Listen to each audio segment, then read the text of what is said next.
Hello, and welcome to another session of What the. Today's topic of discussion is when in a group of gentlemen, there are rules associated to, you know, first, seeing a person or something of that nature and calling dibs. Well, obviously we discussed eye contact and establishing eye contact, and if you get a vibe from that girl, then absolutely. I would suggest do not tell your friends about any circumstance of dibs, first of all, because it's going to be ultimately up to a woman and her decision making process whether or not she welcomes or possibly advances that conversation, unto which a gentleman, I would say, interacts with her and the initial eye contact. In the group dynamic, let's just say there's like 3 or 4 dudes, and there's a group of ladies.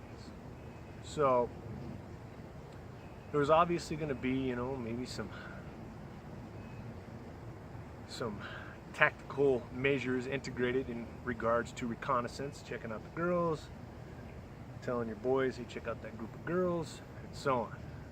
At this point, everybody kind of eyes who they're eyeing, and maybe some of the girls, they're having their tactical measures taking place within their little huddle on how to approach that circumstance. So, always remember, beauty is in the eye of the beholder. So, I would not compare women in that group. I would just focus and strategize on a girl unto which you're trying to make eye contact. If you try and make eye contact with all the women, then they're going to start talking and they're going to say the same thing. He's looking at me, so on and so forth. And if you keep your comments to yourself, men, and you have that eye contact with that one girl, and you decide it's that one girl, then at that point, keep it to yourself. That is somewhat of a dibs circumstance when you already identified your girl. If you treat it with an opportunity of do not kiss and tell, because that is where it begins, from the inception of when you first lock eyes on her and she locks eyes on you, and then you get that feedback. It's always better to remain a little bit discreet in the beginning until you're ready to introduce her to your friends, and vice versa, until she's ready to introduce you to her friends. Because we all know that, after one date, things might not click, and next thing you know, your friends are asking about her, and they want to date her or something like that. And they'll be asking for you to, give them permission to date her and so on. Do you mind if I ask her out? So if they don't even have any idea about it, it's better that way. If she is dating someone besides you, well, I'm sure she will let you know, because that is the ladylike thing to do. Of course, it goes into other circumstances of how far the intimacy goes. But we'll get into that later. So, always remember, when in a group of your fellow collaborators, because you need wingmen, to keep it discreet.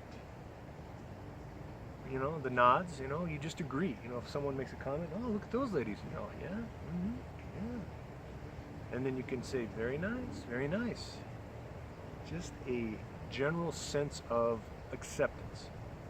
And then move toward the strategy and the plan at that point.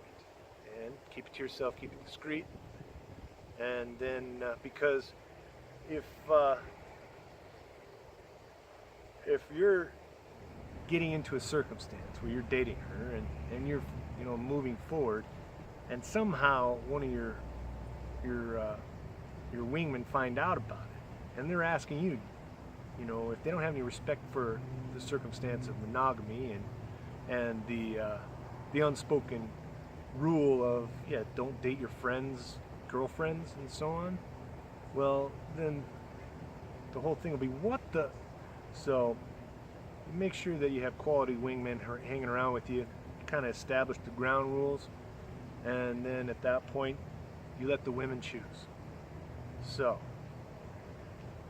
typically, you might buy them drinks and then they would walk over and introduce themselves. That would kind of be the circumstance of introductions. If they cheers to you, and we should make a toast, and then at that point you can clink bottles and introduce yourselves. And then align yourself in front of that girl. So, this has been another session of What The.